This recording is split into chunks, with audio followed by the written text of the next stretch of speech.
বিসমিল্লাহির রহমানির রহিম। আসসালামু আলাইকুম। আসমা কিচেনে আরও একবার আপনাদের সবাইকে জানাই স্বাগত। আশা করি আপনারা সবাই খুব ভালো আছেন। আলহামদুলিল্লাহ, আমিও খুব ভালো আছি। আমি আজ নিয়ে এলাম পাট শাক রেসিপি। আশা করি ভিডিওটি না টেনে আমার পুরো রেসিপিটাই আপনারা দেখবেন। তার জন্য আমি নিয়েছি পাট শাক। পাট শাকগুলোকে খুব ভালো করে ধুয়ে নিয়েছি। এবার আমি ছোট ছোট করে টুকরো করে কেটে নেব। আমি কেটে নিয়েছি, দেখুন।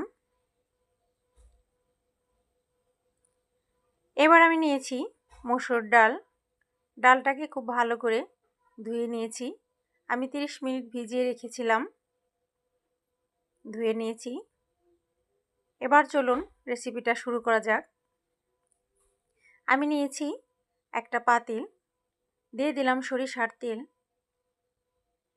এবার আমি দিয়ে দিলাম 3টা শুকনা মরিচ। এবার দিয়ে দিলাম জিরা ফোড়ন। এই শুকনা মরিচ ফোড়ন আর জিরা ফোড়ন দিলে খুব ভালো একটা ফ্লেভার আসে, খেতে খুবই ভালো লাগে। আমি নেড়ে নিচ্ছি। এবার আমি দিয়ে দিচ্ছি কুচি করে রাখা রসুন কুচি। আমি নেড়ে নিচ্ছি। এবার আমি দিয়ে দিব পেঁয়াজ কুচি।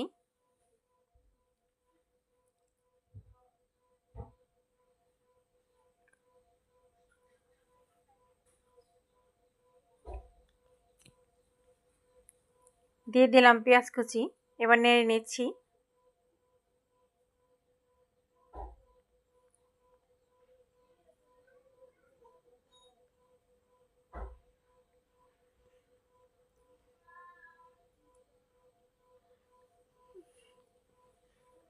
এবার আমি দিয়ে দিব ফালি করে রাখা কাঁচামরিচ।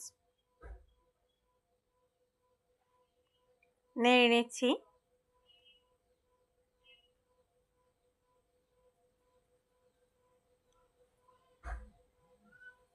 খুব ভালো একটা ফ্লেভার আসছে।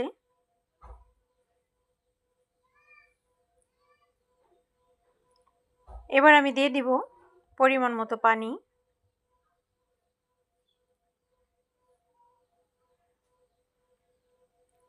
এবার আমি দিয়ে দিলাম হলুদ গুঁড়া। এবার আমি দিয়ে দিলাম মরিচ গুঁড়া। এবার আমি দিয়ে দিলাম ধনিয়া গুঁড়া। এবার আমি দিয়ে দিলাম পরিমাণ মতো লবণ। এবার নেড়ে নিচ্ছি।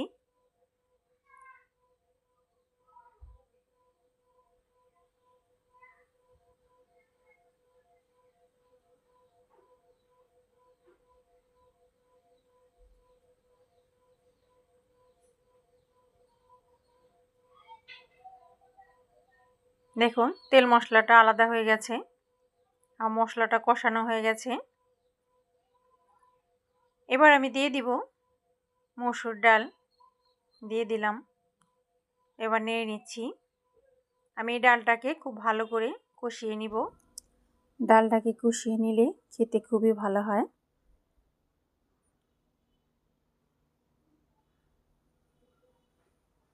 আমি ভালো করে কষিয়ে নিচ্ছি।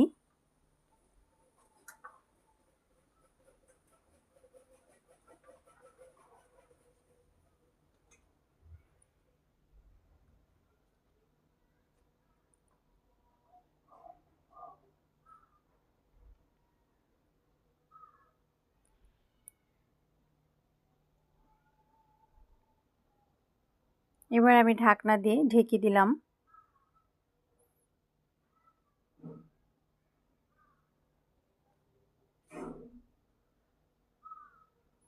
আমি নেড়ে নিচ্ছি।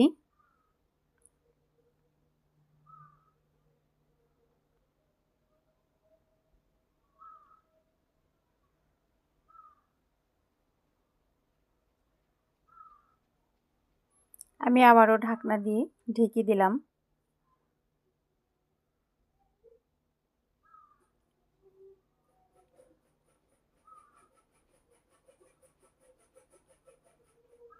আমি নেড়ে নিচ্ছি।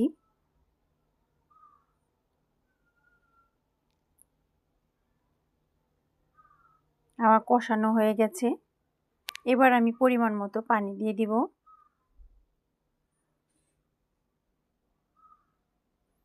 খুব সুন্দর একটা ফ্লেভার আসছে।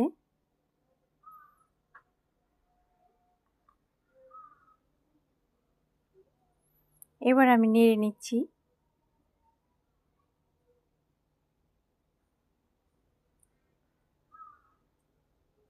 এবার আমি ঢাকনা দিয়ে ঢেকে দিব।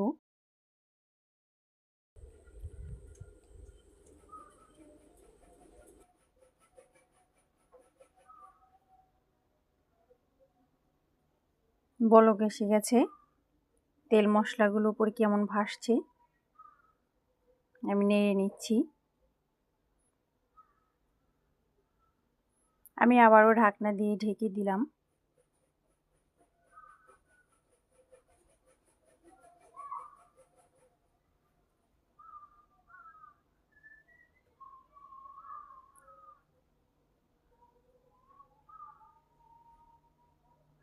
এই পর্যায়ে আমি শাকগুলা দিয়ে দিব।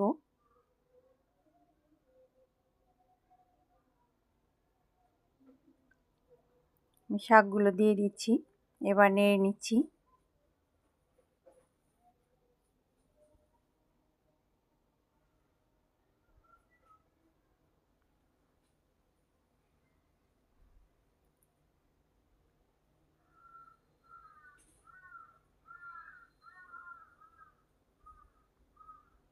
এই শাকগুলাকে ঢেকে রান্না করা যাবে না, তাহলে কালারটা চেঞ্জ হয়ে যাবে, দেখতে ভালো লাগবে না।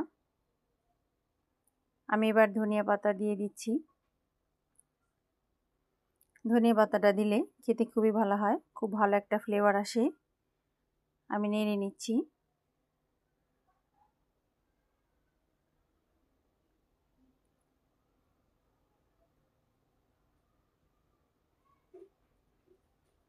দেখুন, মাশাআল্লাহ, দেখতেও কত সুন্দর লাগছে, খেতেও খুবই ভালো লাগবে। আমার শাক রান্নাটা হয়ে গেছে। এবার আমি একটা বাটিতে তুলে নিচ্ছি।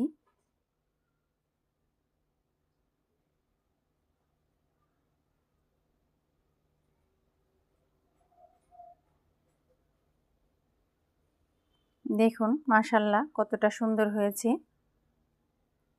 আমি ধনিয়া পাতা দিয়ে ডেকোরেশন করছি।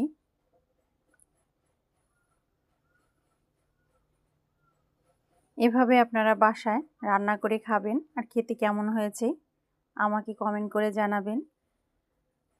আমার এই রেসিপিটা যদি আপনাদের ভালো লাগে, আমার চ্যানেলটিকে সাবস্ক্রাইব করে আমার পাশে থাকবেন এবং লাইক, কমেন্ট, শেয়ার করবেন। এতক্ষণ আমার সাথে থাকার জন্য আপনাদের সবাইকে অসংখ্য অসংখ্য ধন্যবাদ।